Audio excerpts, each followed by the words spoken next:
Good morning sir. Madam స్వామి శరణం. Good morning కాదు, స్వామి శరణం అనాలి. హీరో గారు అయ్యప్ప దీక్షలో ఉన్నారు.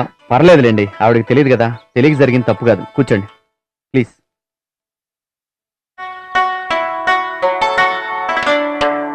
పర్వాలేదు స్వామి. మీరేమీ అనుకోనంటే నాదో చిన్న డౌట్. అడగండి స్వామి. అయ్యప్ప మాల వేసుకుంటే చాలా స్ట్రిక్ట్ గా ఉండాలంటారు. నేల మీద పడుకోవటం, కోల్డ్ వాటర్ తో స్నానం చేయటం, ఎక్సెట్రా ఎక్సెట్రా, ఇవన్నీ అవసరమా? మానవ శరీరం పంచభూతాల సమ్మేళనం. భూమి, జలం, అగ్ని, వాయువు, ఆకాశం. ఉదాహరణకి వీటిలో మొదటిది భూమి అంటే నేల. నేల మీద పడుకోవటం వల్ల ఆత్మనిగ్రహం ఏర్పడుతుంది. రెండవది జలం. చన్నీటి స్నానం చేయడం వల్ల శరీరానికి ఉత్తేజం ఏర్పడుతుంది. అగ్ని అనేది తేజస్సు.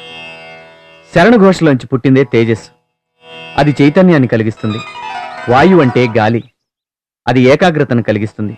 చివరిది ఆకాశం. ఆకాశం శ్రవణ శక్తిని కలిగిస్తుంది. శరణఘోష ఆకాశంలో ప్రతిధ్వనిస్తూ వినికిడి శక్తిని రెట్టింపు చేస్తుంది. Very interesting. అయ్యప్ప మాల ధారణ చేయడంలో సైన్స్ నిండి ఉందని నాకు ఇంతకాలం తెలియదండి. యాక్చువల్గా హైందవ ధర్మం అంతా సైన్స్తో నిండుకొని ఉంది. ఆచారంగా కనిపించి చాదస్తంగా అనిపించే ఎన్నో విషయాల్లో సైన్స్ ఉంది. స్వామియే శరణమయ్యప్ప. ఉదాహరణకి గడపకు పసుపు పూయటం వల్ల క్రిమికీటకాలు, బ్యాక్టీరియాలు ఇంట్లో ప్రవేశించలేవు. హారతకర్పూరం శ్వాస సంబంధమైన రుగ్మతల్ని తొలగిస్తుంది. ఇక తులసి తీర్థం ఉదర సంబంధమైన వ్యాధుల్ని పోగొడుతుంది. చందనం చల్లదనాన్ని ఇస్తుంది. సింధూరం ఆకర్షణను కలగజేస్తుంది. బ్రిలియంట్.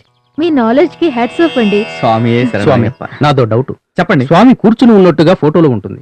ఆయన మోకాలు చుట్టూ బట్ట చుట్టుకుని కనిపిస్తారు. ఎందుకని స్వామి?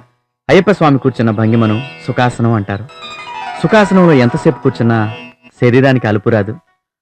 మోకాలి చుట్టూ బట్ట కట్టుకోవడం వల్ల సుఖాసనానికి ఇబ్బంది రాదు. అందుకే స్వామి ఎప్పుడూ నిత్య యవనుడిగా ప్రసన్నంగా ఉంటాడు. గురుస్వామి అనేది ఒక పదవి మాత్రమే అనుకున్నాను, కానీ గురుస్వామి ఇవ్వాలంటే సర్వజ్ఞానం అయి ఉండాలని ఈ రోజే తెలుసుకున్నాను. స్వామి, రేపే మీ చేతులతో నాకు అయ్యప్పమాల వేయండి. స్వామి స్వామియే శరణమయ్యప్ప. శరణమయ్యప్ప.